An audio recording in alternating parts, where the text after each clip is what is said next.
नमस्कार दोस्तों, welcome to Growmore. Friends, modern history पढ़ते वक्त ये तीन टर्म्स अक्सर हमारे सामने आते हैं।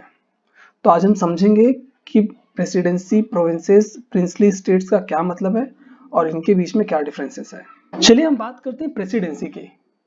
देखिए 1613 में जहांगीर ने इनको इंडिया में ट्रेड करने का परमिशन दे दिया और ओवर द टाइम इंडिया के अलग अलग पार्ट्स में ईस्ट इंडिया कंपनी ने फैक्ट्री बनानी स्टार्ट कर दी। फैक्ट्री का मतलब क्या है कि वहां पे जो ईस्ट इंडिया कंपनी है वो अपने ट्रेडिंग वाले जो आइटम्स हैं वहां पे वो स्टोर कर सकते हैं। सिर्फ स्टोरेज की फैसिलिटी मिली जिन सामानों का उनको ट्रेड करना है। लेकिन बाद में ईस्ट इंडिया कंपनी को ये रियलाइज हो गया कि अगर इनको पूरे इंडिया में रूल करना है तो उनको फैक्ट्रीज की नहीं, फोर्ट की जरूरत है। क्योंकि जब आप फोर्ट मतलब क्या होता है, किला। जब आप किला बनाएंगे तो किले बंदी करने के लिए आपको अपनी आर्मी मिलेगी और आप अपने किले के अंदर अपना आर्म और एमिनेशन भी रख सकते हैं। मतलब हथियार अपने फोर्ट के अंदर रख सकते हैं। और जब इनसे राजा पूछते थे कि आप फोर्ट क्यों बना रहे हैं, किले क्यों बनवा रहे हैं, तो ये बोलते हैं हम अपने सामान की सुरक्षा के लिए फोर्ट बना रहे हैं और हमारी सेना हमारे सिर्फ फोर्ट की सुरक्षा के लिए वो बाहर नहीं जाएगी। तो राजा भी इन सब चीजों पे ध्यान नहीं देते थे। तो ऐसे ईस्ट इंडिया कंपनी ने मद्रास में एक फोर्ट बनाया जिसको हम बोलते हैं फोर्ट सेंट जॉर्ज। और जो फोर्ट के नाम थे वो उस टाइम के ब्रिटेन के महाराजा के नाम पे रखे जाते थे। तो पहली प्रेसिडेंसी बनी 1640 में, मद्रास प्रेसिडेंसी। वैसे ही बॉम्बे में भी एक फोर्ट बनी, उसको भी हम बोलते हैं फोर्ट सेंट जॉर्ज। और बॉम्बे प्रेसिडेंसी कब बनी? 1687 में। देखिए बॉम्बे जो पहले था वो पहले पुर्तगालियों के कंट्रोल में था, लेकिन पुर्तगाल के महाराजा ने ब्रिटेन के महाराजा को बॉम्बे को गिफ्ट में दे दिया और ईस्ट इंडिया कंपनी ने ब्रिटेन के महाराजा से बॉम्बे को लीज पे ले लिया और ईयरली उनको पेमेंट करते थे उसके लिए। ऐसे पूरे बॉम्बे पे ईस्ट इंडिया कंपनी का कंट्रोल हो गया। अब देखते हैं थर्ड प्रेसिडेंसी। थर्ड प्रेसिडेंसी थी फ्रेंड्स बंगाल प्रेसिडेंसी, जो बनी 1690 में। देखिए बैटल ऑफ बक्सर हुआ था 1764 में।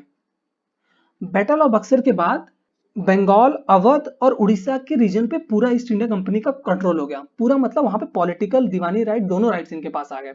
इससे बंगाल प्रेसिडेंसी बहुत पावरफुल हो गई। देखिए इन सारी प्रेसिडेंसी में सबसे ज्यादा पावरफुल प्रेसिडेंसी जो थी वो थी बंगाल प्रेसिडेंसी। क्यों? क्योंकि बंगाल प्रेसिडेंसी में गवर्नर जनरल का ऑफिस था और ब्रिटिश इंडिया का कैपिटल था वो कैलकाटा था। देखिए मद्रास और बॉम्बे प्रेसिडेंसी के जो हेड थे वहां पे उनके हेड गवर्नर होते थे, लेकिन जो बंगाल प्रेसिडेंसी के हेड होते थे वो होते थे गवर्नर जनरल ऑफ इंडिया, या जिसे बाद में वाइसरॉय भी कहा जाने लगा। जो बंगाल प्रेसिडेंसी थी उसके अंदर सबसे ज्यादा एरिया कंट्रोल में थे। अगर एरिया की बात करें तो आज का यूपी, आज का बिहार, आज का सिंध, आज का पंजाब और पूरा आज का बांग्लादेश से लेके मलेशिया तक के रीजन जो थे वो बंगाल प्रेसिडेंसी के कंट्रोल में थे। तो इसलिए अगर हम पूरे ब्रिटिश इंडिया को ध्यान से देखें तो पूरी ब्रिटिश इंडिया तीन पार्ट में डिवाइड होती है। एक है पहली मद्रास प्रेसिडेंसी जो सबसे पहले बनी थी, उसके बाद है बॉम्बे प्रेसिडेंसी और है बंगाल प्रेसिडेंसी। देखिए प्रेसिडेंसी बनने के बाद इनके काम भी डिवाइड हो गए। जो मद्रास प्रेसिडेंसी थी वो कार्नेटिक वॉर कर रही थी, मतलब जो टीपू सुल्तान का एरिया था वो उस पर फोकस कर रही थी। बॉम्बे प्रेसिडेंसी किस पे फोकस कर रही थी? बॉम्बे प्रेसिडेंसी मराठाओं पे फोकस थी। बॉम्बे प्रेसिडेंसी जो सिंध बलूचिस्तान वाला एरिया था उस पर फोकस थी। और जो बंगाल वाली प्रेसिडेंसी थी वो पूरे नॉर्थ साइड को फोकस में रख रही थी। आई होप आप प्रेसिडेंसी समझ गए होंगे। प्रेसिडेंसी देखिए वो लाइन है जिससे पूरे ब्रिटिश इंडिया को तीन पार्ट में डिवाइड किया गया, मद्रास, बॉम्बे और बंगाल प्रेसिडेंसी। तो चलिए फ्रेंड्स, अब प्रेसिडेंसी के बाद प्रोविंसेस और प्रिंसली स्टेट्स को समझते हैं कि ये क्या है। तो इनको समझाने के लिए मैं मैप से समझाता हूँ इनको आपको। देखिए रेड कलर के अंदर जो पिंक शेड्स हैं ये सारे बॉम्बे प्रेसिडेंसी के अंदर आते हैं, और इस ब्लू लाइन के अंदर जितने भी पिंक कलर की बाउंड्रीज हैं ये सब आते थे बंगाल प्रेसिडेंसी के अंदर, और ग्रीन कलर का एरिया जो है वो आता है मद्रास प्रेसिडेंसी के अंदर। अब देखिए जो बंगाल प्रेसिडेंसी है या कोई भी प्रेसिडेंसी है वो इनिशियली तो इन्होंने छोटा सा एरिया ही एक्वायर किया था। फिर over the period of time उन्होंने बहुत से बैटल्स वहां के लोकल रूलर्स के साथ लड़े। जैसे बैटल ऑफ बक्सर के बाद इन्होंने बिहार को अपने कब्जे में ले लिया, यूनाइटेड प्रोविंस को अपने कब्जे में ले लिया और ये उड़ीसा वाला पार्ट भी अपने कब्जे में ले लिया। तो ये जैसे जैसे लड़ाई करते आते थे वहां के एरिया को अपने कंट्रोल में लेते थे और उस एरिया को आपस में मर्ज करके या अपने कन्वीनियंस के हिसाब से वहां पे वो बाउंड्री डिसाइड करते थे और एक प्रोविंस बना देते थे। जैसे देखिए यहाँ पे यूनाइटेड प्रोविंस बना दिए हैं, यहाँ पे सेंट्रल प्रोविंस बना दिए हैं, पंजाब प्रोविंस है, ये शिमला प्रोविंस है। ये मतलब जितना इन्होंने एरिया एक्वायर किया ये अपने हिसाब से बाउंड्री बनाया और वहां पे वो प्रोविंसेस बनाते चले गए। प्रोविंसेस में वो सारे रूल लागू होंगे जो ब्रिटेन की पार्लियामेंट से पास होके आते थे। अब देखिए बंगाल प्रेसिडेंसी के अंदर इतने सारे प्रोविंसेस आ गए हैं और इन प्रोविंसेस पे डायरेक्टली ब्रिटेन ही रूल करेंगे। मतलब ये एरिया जीतने के बाद, जैसे मान लीजिए ये यूनाइटेड प्रोविंस की बात करता हूँ, यूनाइटेड प्रोविंस इन्होंने जीता और उसके बाद यहाँ का गवर्नर जनरल यहाँ के लिए गवर्नर अपॉइंट करेगा और ये गवर्नर पूरा एडमिनिस्ट्रेशन का काम देखेगा यहाँ पे। वैसे ही जितने जितने प्रोविंसेस ये बनाते जाएंगे, हर एक के लिए एक गवर्नर अपॉइंट होगा और वो गवर्नर ही उस एरिया को मॉनिटर करेगा। मैं फिर से बता देता हूँ, प्रेसिडेंसी के अंदर बहुत सारे प्रोविंसेस आते थे और उन प्रोविंसेस पे वो सारे रूल डायरेक्टली लागू होते थे जो ब्रिटेन के पार्लियामेंट से पास होता था ईस्ट इंडिया कंपनी के लिए। प्रोविंसेस पे east India company directly rule करती थी अपने गवर्नर के थ्रू। अब देखते हैं हम प्रिंसली स्टेट्स क्या हैं फ्रेंड्स। देखिए आजादी के टाइम लगभग इंडिया में 11 प्रोविंसेस थे और 562 प्रिंसली स्टेट्स थे। अभी आपको जितने येलो वाले पार्ट दिख रहे हैं ना, ये सब प्रिंसली स्टेट्स हैं। अब इस येलो वाले पार्ट में भी बहुत से छोटे छोटे, कोई महाराजा, कोई नवाब, ऐसे बहुत से छोटे छोटे राजा थे वहां पे।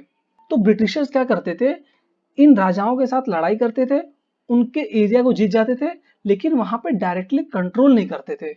वहां के राजाओं को अपनी कुर्सी पे बैठे रहने देते थे और उनके साथ वो सब्सिडरी अलायंस कर लेते थे या तो कोई ट्रीटी साइन कर लेते थे।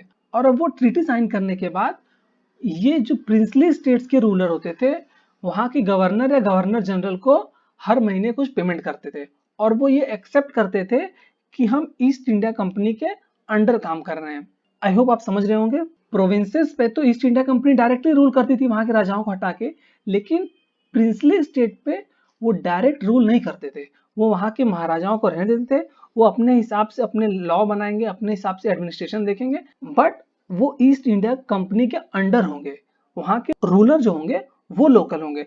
लेकिन अगर ईस्ट इंडिया कंपनी को प्रिंसली स्टेट के किसी कानून से प्रॉब्लम होगा तो उस कानून को रिजेक्ट भी कर सकते थे। मतलब यहाँ पे इनडायरेक्ट रूलिंग करते थे, उनको एडमिनिस्ट्रेशन में कोई इंटरेस्ट नहीं था। आई होप फ्रेंड्स आपको प्रिंसली स्टेट, प्रोविंसेस और प्रेसिडेंसी में डिफरेंस अच्छे समझ में आ गया होगा। चलिए एक बार फिर से रिवाइज कर देता हूँ कि ये देखिए एक बहुत बड़ी प्रेसिडेंसी है। जैसे देखिए ये एक बहुत बड़ी प्रेसिडेंसी है, कौन सी, बंगाल प्रेसिडेंसी के अंदर बहुत सारे प्रोविंसेस आते थे। प्रोविंसेस पे ईस्ट इंडिया कंपनी का डायरेक्ट रूल होता था क्योंकि वहां पे वो गवर्नर या लेफ्टिनेंट गवर्नर या कमिश्नर अपॉइंट करके वहां पे डायरेक्ट रूल करते थे और वहां के लिए वो लॉ भी बनाते थे और वो इम्प्लीमेंट भी खुद करते थे। लेकिन प्रिंसली स्टेट के साथ वो डायरेक्ट रूल नहीं करते थे। प्रिंसली स्टेट्स को जीतने के बाद वहां के राजाओं को ही वहां का एडमिनिस्ट्रेशन का काम देते थे। उसके बदले वो वहां के राजाओं से हर महीने कुछ पैसे लेते थे और उनके साथ बहुत सी ट्रीटी साइन करके उनके कुछ एरिया को अपने हिसाब से ले सकते थे। वहां के टैक्स में रिबेट लेते थे और एक इनडायरेक्ट रूलिंग करते थे। आई होप फ्रेंड्स आपको प्रेसिडेंसी, प्रोविंसेस और प्रिंसली स्टेट के बीच का डिफरेंस समझ में आएगा। अगर आपको अभी भी कोई डाउट है तो प्लीज कमेंट सेक्शन में आप कमेंट करें। And thank you for watching this video. Channel को लाइक, शेयर और सब्सक्राइब जरूर करें। Thank you.